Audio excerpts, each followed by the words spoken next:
Welcome to the Drugs Knowledge, where we make pharmacology and other pharmacy related topics very simple for you to understand and be able to write exams without thinking too much. Today we are still continuing with our series of pharmacokinetics, and we are basically going to look at distribution.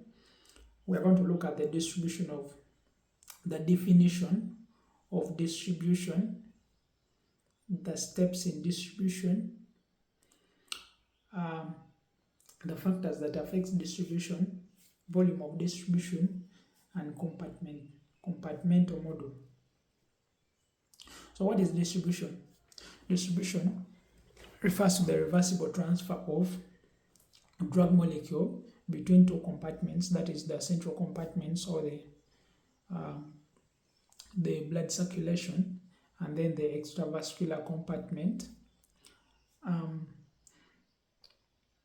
Once you swallow a tablet or a pill, it gets absorbed and get into the blood. Now, blood acts like a means of transporting this drug molecule throughout the body. It moves from the site of administration, absorbed into the blood, and then the blood now transported all over the body. Look at the drug like a highway that moves, this drug molecule to wherever they are going. So, once it is in the blood, there are steps that are involved. Now that we have understood the definition of what distribution is, let's look at the steps that are involved in distribution. There are basically two steps. The first step is the permeation of a drug from the blood circulation through the capillary membrane into the tissues or into the extravascular space. And then the second step is the permeation of that drug molecule from the extravascular compartments into the cells. So the drug first moves from the blood vessel into the interstitial space, and then from the interstitial space there is permeation into the intracellular compartment through the cell membrane. Remember, the cell membrane is made of the phospholipid bilayers, so the drug should be able to move through that space. And then the next thing we are looking at is factors that affects what? Drug distribution. What factors are affecting drug distribution? There are basically three major factors that affect the distribution of drug molecule or throughout the body. The very first factor that affects drug distribution in our body is the rate of organ perfusion or tissue perfusion. You realize that certain tissues or certain organs are more perfused, received a lot of blood compared to other organs. For example, looking at the brain, the kidneys, the livers, and even the lung, you realize that these organs are highly perfused as compared to other organs like the adipose tissues, the bones, and the skin that are relatively less perfused compared to to these other organs. So you realize that drugs are first distributed in those highly perfused organs, and then later on they can move slowly to these other less perfused organs. The second important factor that affects drug distribution is tissue binding of this drug molecule. The most drugs actually don't move very freely in the blood circulation. You realize that this drug bind to certain molecules that carries them, or the so-called carrier proteins. Some drug bind to albumin or the plasma proteins. Some drug actually bind to red blood cells themselves. Some bind to tissues like adipose tissues. Some bind to muscles. So this will greatly affect the distribution of this blood. And once a drug is bound to a particular tissue, that drug is not going to be available to act or to bind to the receptors, and at the same time it won't be available to be metabolized and eliminated from the body. So plasma protein binding affect the rate at which this drug is distributed. For example, looking at a drug like warfarin that is 99% bound to plasma protein like albumin, you realize that such a drug, a very small amount or a very small fraction of this drug will be available actually to bind to the receptor. And those are some of the factors that you consider when you're starting a patient or initiating this patient on warfarin or on anticoagulation therapy. And then the last very important factor that affect drug distribution is actually tissue permeation. Tissue permeation is a very important factor to consider during drug distribution. Why? Because tissue permeation is affected by a lot of things. They are what they call the physical chemical properties of the drug that will affect the tissue permeation of this drug. And then there is also physiological barriers that will affect what? The permeation of this drug molecule. The first physical chemical properties that we are looking at is the molecular weight of the drug. You're going to realize that smaller molecules actually permeate or enter into the tissues way faster than larger molecules. Looking at the capillary membrane, you're going to realize that a particular larger molecules, very large molecules, especially those drugs that are bound to plasma proteins, they become so large, they become very large to the extent that they cannot even pass through the capillary membrane. And then smaller molecules, especially between 500 to 600 Daltons, can actually pass through. Even if they are hydrophilic, they are able to pass through the capillary membranes. They can pass through because they are smaller, but larger than that, they may need special carriers for them to enter into the interstitial space. And then for a drug to go through the cell membrane and enter into the intracellular compartments, it should be smaller to the extent that it's around 50 Daltons. So those are the drug molecules, especially hydrophilic drugs, that are able to pass through. But for lipid soluble drugs, even larger molecules can pass through because they can actually dissolve through the cellular membrane and they can easily pass through the cell membrane. So molecular weight is a very important factor to consider when you're looking at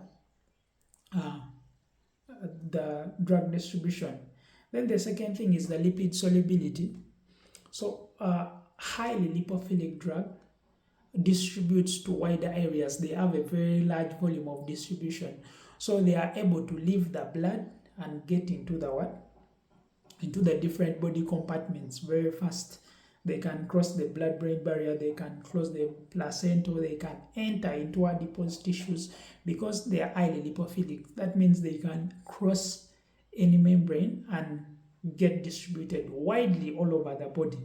While hydrophilic molecules can actually, the cell membrane is made of lipids, so they repel those hydrophilic molecules. That means either these drugs are transported through special carrier proteins, or the drug must be very small for it to be able to pass through. So hydrophilic drugs have that challenges in distribution. That's why most hydrophilic drugs actually have a lesser distribution, and those drugs end up having a low volume of distribution. That means most of the drug molecule actually remains in the blood compartments or in the circulation, and they don't enter into the tissues. And then the final thing is ionization of these drug molecules. You're going to realize that an ionized drug molecule actually pass through the membrane faster, and they are able to get into the tissues faster. Why? Because an ionized molecule are actually more lipid soluble, and they dissolve in these lipids, and they are able to pass through these lipid membranes that form the barriers, the different membrane barriers.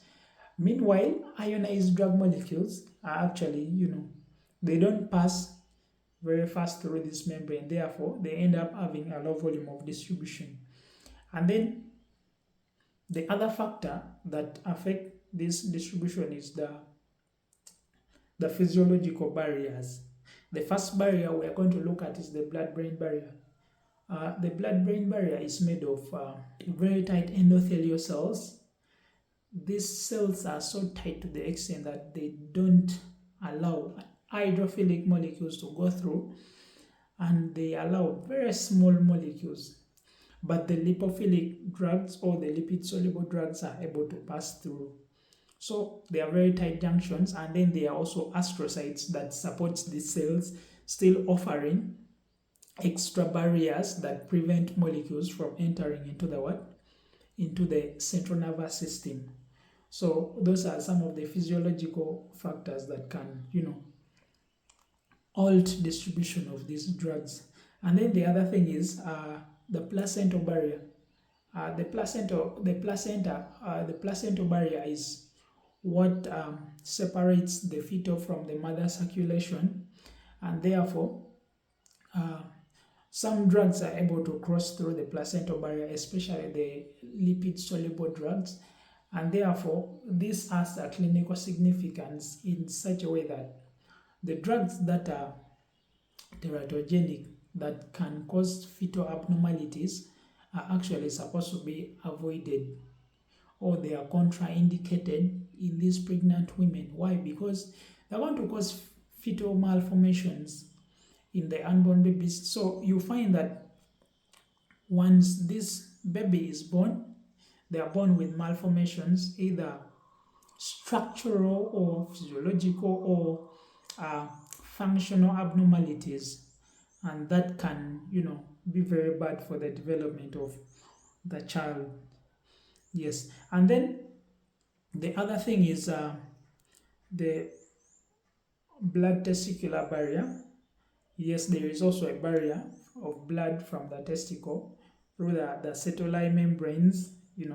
Those ones also affect drug distribution. Only lipophilic drugs are able to, pass through those barriers and get into the testes. So if there is a condition or an infection that involves the testes, the drugs that are given to this patient should be soluble enough to get and reach where they are actually expected to be.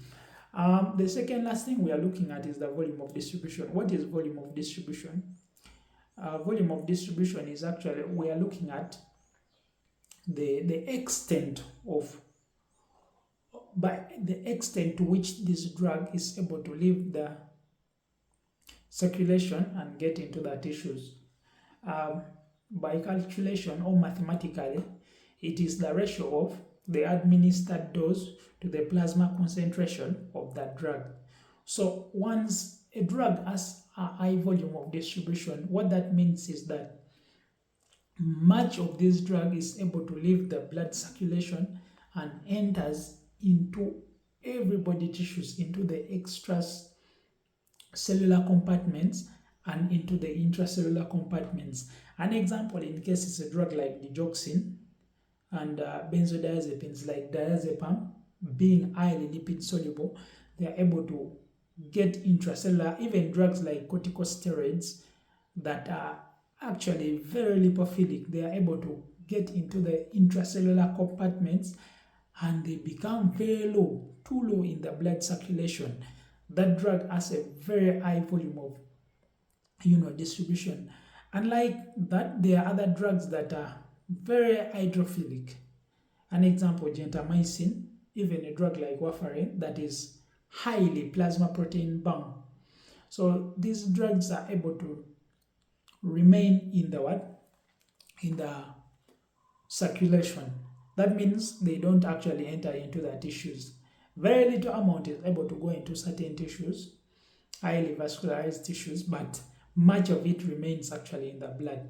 That's why when someone has a CNS infection or an infection of the brain, a brain abscess, for example, you find that you have to make a proper choice of antibiotics before you can treat this patient. If you give this patient a drug like gentamicin, for example, an aminoglycoside, which is highly hydrophilic, it may not actually be able to help this patient. Why? Because this drug is highly hydrophilic, and it may not be able to, to cross these barriers So this patient, you may not have any impact on this infection, but if you give a highly lipid soluble drug, then it's able to cross, it's able to, get into this infection site and attack it and then kill a bacteria, and the patient end up recovering. So that's one of the importance of this volume of distribution. Also, when you look at a drug like warfarin, warfarin has a very high plasma protein binding that makes it to have a very low volume of distribution.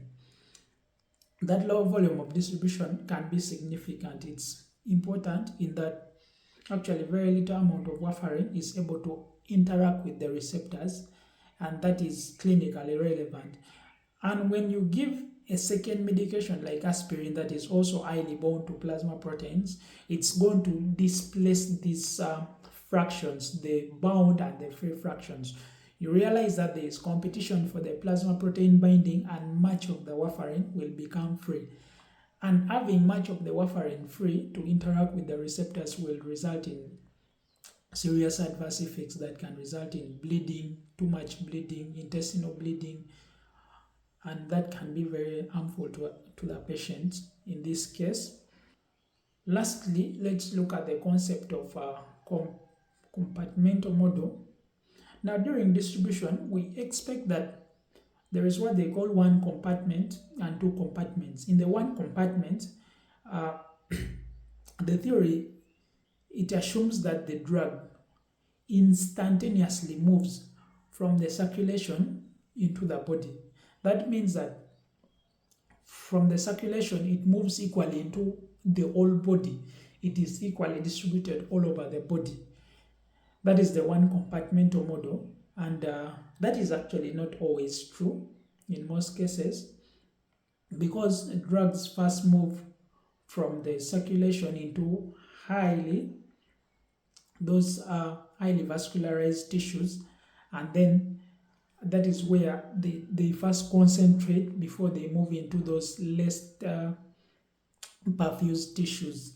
For example, when you swallow a tablet right now, it will get into the liver and distributes into the brain, into the heart, into the kidneys first, and then by the time it gets into other tissues like the bones, the adipose tissues, it gets there late. That means distribution first happened in highly vascularized tissues and then it goes into the what?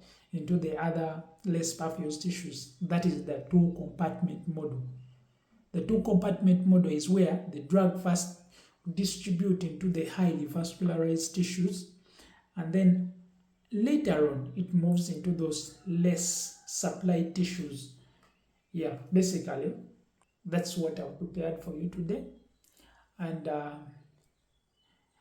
make sure to like, subscribe, and follow us for future videos. Next, we are going to discuss about biotransformation, drug biotransformation, and then lastly, we shall look at drug elimination.